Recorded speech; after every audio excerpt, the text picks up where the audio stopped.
Savez-vous que ce que vos ancêtres ont vécu peut avoir une influence sur vous actuellement, mais aussi sur votre choix de vie?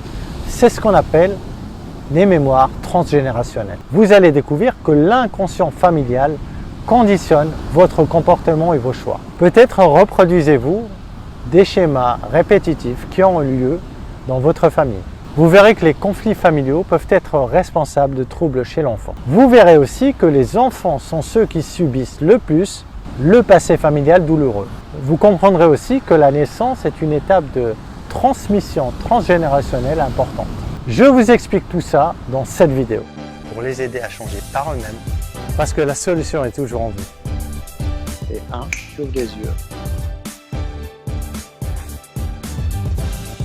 By Mr. Belk in Europe. Bonjour, je m'appelle Belk, je suis hypnothérapeute depuis quelques années avec plusieurs outils et compétences que je mets au service des gens pour les aider à changer par eux-mêmes parce que la solution est toujours en vous.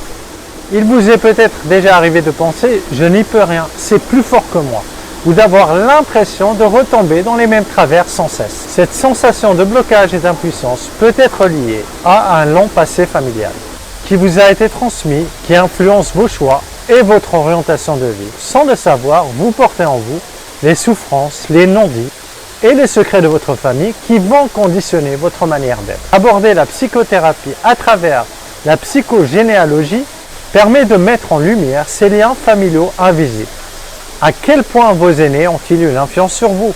Sachez que les liens générationnels influent votre construction personnelle. La psychogénéalogie est une combinaison des deux termes psychologie et généalogie. Son étude en psychothérapie s'appuie sur l'histoire familiale pour accompagner le patient dans un parcours thérapeutique. Comment les liens familiaux antérieurs peuvent-ils avoir une influence sur votre vie? La psychogénéalogie consiste à faire surgir l'existence d'un passé familial complexe, qui se transmet de génération en génération. L'histoire familiale peut en effet guider votre orientation personnelle ou professionnelle, voire provoquer des désaccords d'ordre mental ou physique. La psychogénéalogie identifie deux types de transmission. La transmission intergénérationnelle qui est perçue et consciente, par exemple être médecin de père en fils. La transmission transgénérationnelle inconsciente qui se constitue à travers l'histoire familiale enfouie. La psychogénéalogie s'intéresse à la transmission transgénérationnelle. Elle s'appuie donc sur l'inconscient familial pour comprendre votre fonctionnement et vos conflits internes. La plupart du temps, cet inconscient vous fait supporter l'héritage familial, tel un sac à dos qui vous donne un rôle au sein de la famille et de la société. Celui-ci peut être un poids difficile à supporter car il s'accompagne de règles et d'obligations. Par exemple, les règles de loyauté qui vous contraignent à un certain statut ou à un comportement particulier pour respecter l'héritage familial. L'obligation de comptabilité qui vous pousse à ne pas mettre en cause les règles pour être digne de faire partie de la famille. Cet inconscient collectif est présent chez tous les individus. En effet, chaque personne est imprégnée dès sa naissance des émotions provoquées par les traumatismes et les liens tissés bien avant son existence. Ces émotions s'inscriront dans une mémoire corporelle qui correspond aux événements passés. Elle pourra être réveillée lors d'un événement qui fera écho à ces secrets passés. Par exemple, il peut arriver que lors d'un enterrement, vous vous mettiez à pleurer le défunt sans raison apparente et sans l'avoir connu. En réalité, vous pleurez une blessure inconsciente qui a été réveillée à la suite de ce décès. De même, lorsque vous agissez d'une certaine manière et que vous vous dites « c'est plus fort que moi », c'est souvent la conséquence d'un passé familial qui ressurgit inconsciemment. Différents éléments peuvent réveiller les éléments enfouis dans votre mémoire corporelle.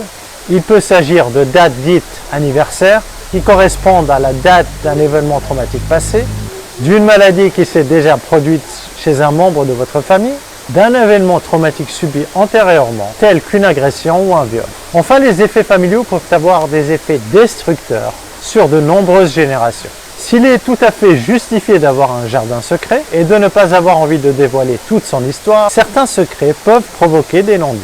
Ceux-ci peuvent perdurer d'une génération à l'autre. En effet, certains secrets, en particulier ceux qui sont vécus comme une honte, vont créer une dissociation de la personnalité chez l'individu porteur de ce secret. Certains éléments seront enfouis dans une partie inconsciente pour protéger la famille.